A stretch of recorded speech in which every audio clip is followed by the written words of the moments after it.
Welcome back to Living in Mexico. I'm Ana Maria Salazar. Thank you so much for joining us. I want to thank all of you who've been joining us throughout the years we've been broadcasting this show almost every weekend since 2004, maybe some weekends because it was Christmas or New Year's Eve, something like that. But we have been on the air for more than 20 years now. So thank you so much for joining us. Um, it's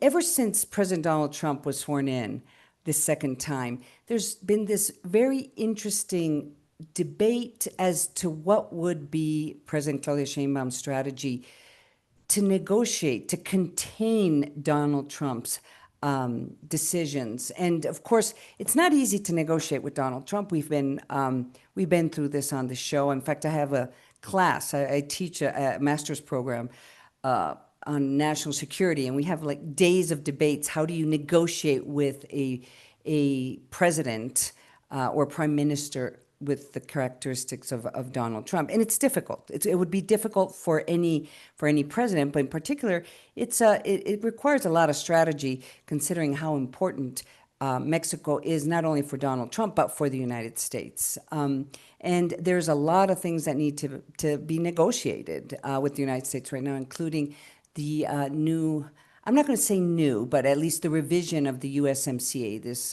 trilateral commercial agreement between Canada, Mexico, and the United States. Joining us today is Eduardo Porter. I really appreciate Eduardo joining us.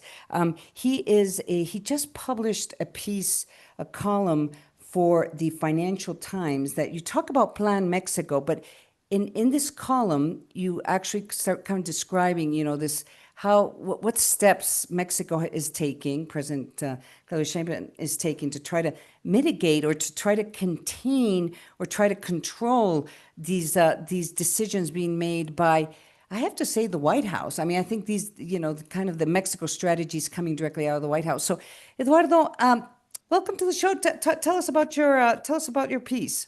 Yeah, hi, Ana Maria. Well, I mean, the way broad frame in which I see what's going on is that Trump has come and proposed to the world or demanded of the world that it rethink the kind of like globalization strategy that kind of Mhm. shaped the global economy over the last, what, 40, 50 years. And that is a very big, complicated question, and it's particularly complicated for a country that with like Mexico, where Mexican exports to the United States account for maybe 30% of Mexican GDP. So, like for Mexico, the United States is like critical. And so, what I'm proposing here is that Scheinbaum is trying to take a step in the direction of, okay, so what will the new economic strategy look like? So I have to be on Trump's good side. What does Mhm. that require me to do? Mhm. Well, one of the things it requires her to do is to follow the US's lead, Trump's lead, in shutting off imports from a variety of countries, very much in particular China. And so a few weeks ago, we saw Mexico impose a 50% tariff on all the countries with which it does not have a trade agreement, which notably includes China, but also a bunch of other countries in Asia that are also potentially problematic, that would also be potentially problematic for the United States, which has worried that Mexico could become an entrepot for Asian goods entering the United States market. So that serves this immediate function of aligning herself with Trump's attitude towards China. And but I would say that there's more to it. I think that the fact that China is such a big powerhouse, exporting powerhouse that has exports to Mexico have grown enormously. Mexico has built an enormous trade deficit with China. Um, um, there's also, I think, a domestic concern, not dissimilar to that in the United States, that Chinese, massive export machine could decimate the Mexican industrial structure. So I do think that this is kind of like So when Claudia says, "Okay, we're going to try to build a made in Mexico kind of industry in a variety of industries, we're going to try to make a made in Mexico infrastructure," she is kind of like acknowledging that the globalization strategy of the past needs to be changed in some domestic way to protect domestic industry. And I mean, it's not crazy. I mean, if you go Right. look back through the past, if you look through the last 40 years of Mexican economic policy and this embrace of globalization through joining the first the GATT, then the World Trade Organization, signing up to NAFTA, which is now called the USMCA, that whole strategy, which was based on the idea that Mexico would develop via selling into the United States Hmm. through a very open trading regime, has not served Mexico that well. I mean, if you look at Mexican economic growth, Mexico grew less than the world average in 28 of the 39 years after it joined the GATT. Hmm. And it undershot global growth in all but 7 years since the North American Free Trade Agreement came into. Hmm. So it's not been, I mean, the strategy of the past, it's not crazy to think, this really quite didn't work. So let's bring back Hmm. some other elements that, in fact, were part of Mexican economic policy, like in the 60s and 70s, and attach them to this trading, this to the more open model, and see if that works. Now, Hmm. I'm not super optimistic Right. because Well, that.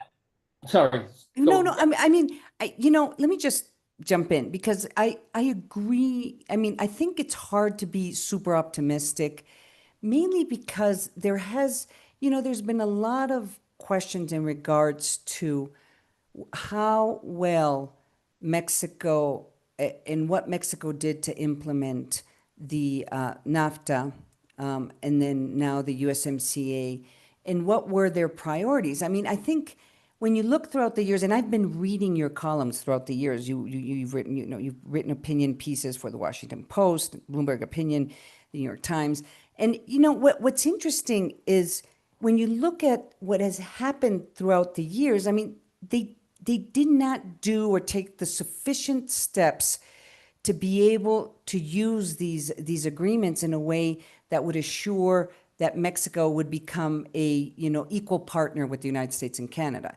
Look at the judicial reforms, look at the corruption, just look at violence. I mean, it's hard to imagine that Mexico could really use these commercial agreements to promote growth if within Mexico you don't have these kind of basic requirements that a democratic country needs in order to be to grow, unless you wanted to follow the China model, which Mexico would not, and I don't think can't can imitate. So I guess when you talk about not being optimistic, I'm not optimistic that these new agreements with the United States, regardless of what Mexico does in with China or with other countries. I mean, they're still lacking some of the basics in order for these agreements to really benefit a big portion of the population. And I think they're stepping back just with the judicial reform and the election of judges, for example. Yeah, I mean, there's a lot in what you just said. And for starters, I would agree that if one thing we know now is that the trade policy may be a necessary condition for growth, but it's certainly not a sufficient No, condition. right. And added to the corruption and the institutional setups, I mean, you could argue that an educational system that was Mm-hmm. seemed to be set up more for its political muscle than for its, education of Mexicans is part of the story. The very, very meager social safety net was also probably part of the story. I mean, there's a variety of labor laws. I mean, there's a whole, Mm-hmm. constellation of things that perhaps needed to be looked at more carefully in order for the strategy to work. But going forward, I mean, I think that the first risk of um, of acquiescing to Trump is that that might not even work. I mean, there's, Mm-hmm. right now there's leaders all over the world who thought they had cut a deal with Trump, and it turns out that, oops, no, the deal wasn't the deal. And Mm-hmm. the United States is coming after them again, even after they thought that they have bought some peace. So there's Mm-hmm. that immediate risk. And I also think that the risk of kind of like the Plan Mexico idea that now we're going to make our own shoes and our own toys and our own EV sounds to me like strategies that already failed us in the 60s and 70s when we Mhm. had very, very high trade walls and we tried to develop our own, steel industry and cement industry and auto industry and, and all that stuff. And which actually led to a very, very crappy industrial sector and also ultimately did not end very well. So, I mean, you mentioned Plan Mexico. I was going to ask you about what was your opinion on Plan Mexico. In fact, we have not been talking about Plan Mexico, at least Uh-huh. from the media. Once it was announced that, that they're starting the whole renegotiation process or the evaluation process, they're calling it an evaluation process of the USMCA. I have to say from the media and analysts, I mean, we stopped talking about Plan Mexico, and I'm not too sure because it's not important or because we kind of recognize that maybe it was kind of a program to kind of show the United States that Washington that Mexico could live without the United States. I mean, I just don't know how, even if they tried to implement, how effective it would be if you don't promote internal consumption, which is kind of the problem, right? Yeah, I mean, the cynic in me would tell you that the whole Plan Mexico is just a way to sugarcoat, I'm going to try to align with the United States. Right. And I Okay. need something beyond that. I need to put it within a broader, more, intellectually sound kind of strategy. And so the strategy is now Mexico is going to make much more stuff domestically, which is what the US has been calling for that. I mean, the US is also worried that Mexican exports to the US contain a bunch of stuff that's actually made in Asia, and we hate that. So Mexico saying, no, no, we're okay, we're going to do much more of our own stuff. And so this could be a way to just like, put the realignment of Mexico in US interests into something that she can sell domestically as well. Hmm. But I do not see Mexico becoming, a richer country by making its own textiles, shoes, furniture, and toys. Right. Frankly, I mean, these are industries that are way behind the technological frontier that Mexico has long ago kind of like been outshone by China and other countries in Asia with Hmm. Yeah. even cheaper labor. Hmm. And so, if that's your future, you think, gosh, it does not look like a winning strategy, frankly. So, I mean, trying to understand what U.S. policy is for Mexico, which is hard because it's very confusing. I mean, one day you wake up and, the priority seems to be the fentanyl organizations or criminal terrorist organizations that produce fentanyl. And then the next day, it has to be with some trade issue. And then what, the other day it's, concerns about what's happening in the border or relationships Mexico may have with other countries or, what Mexico is doing with China. I mean, do you have any sense? And I know you've written about that. You've written about this. I mean, just can we start guessing where this is all going? I'm serious. I mean, it's so hard because every time you do this, you wake up every morning and you try to figure out what statement came out from Donald Trump on his True Social. And of course, in the last couple of days, it's been these memes where they have, Congress people with sombreros and making fun of Congress because of the shutdown. Yeah. Do you have, I mean, do you dare speculate what's going to happen in 2026, which, by the way, we have the World Cup that is supposed to be sponsored by Canada, Mexico, and the United States, which they're supposed to be negotiating in 2026 the new USMCA. I mean, it seems not only confusing, it's just daunting to try to predict where this is going. Well, I mean, part of the problem is that Donald Trump's decision making is so kind of indisciplined and random Hmm. that it's very, very difficult to connect the dots. I mean, there's like ecosystems of analysts trying to make sense of this, and I don't think I'm smart enough to try to understand what the ultimate strategy is, or is there an ultimate strategy? I mean, I've kind of landed on the idea that, I mean, might very well be wrong, that it's just a collection of whims that, just pile up one on top of the other. But that's And scary. That's yeah, scary, very right? scary because this is a very powerful country to be run by whims.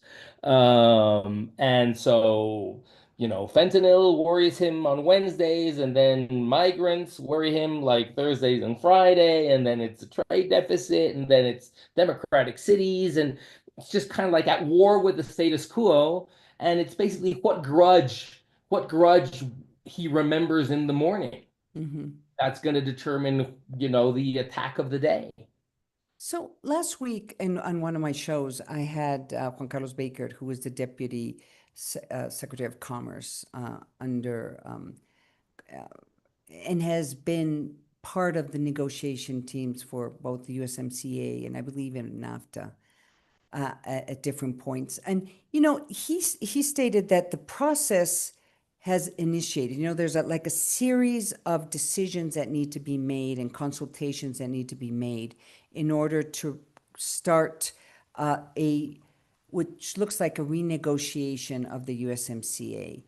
So it seems that at least that things are they haven't. I thought they had grind to a halt, but it hasn't. I mean, there seems to be some initiative to figure out a way that they can reach an agreement with the United States and Canada. And of course, Canada came out with a statement also this week saying, we want to go hand in hand with Mexico, which is important, right? Because at one point, Mexico and Canada didn't see eye to eye on many things. So I guess the question mark is, do you have any sense, and of course this is speculating because we're in Trump's world, do you have any sense that in Washington or even Trump himself would be okay if there wasn't a trilateral agreement? I mean, we're assuming that there's going to be a USMCA, that this idea of North America is going to continue being the view or the priority of the United States, that the United States is better off having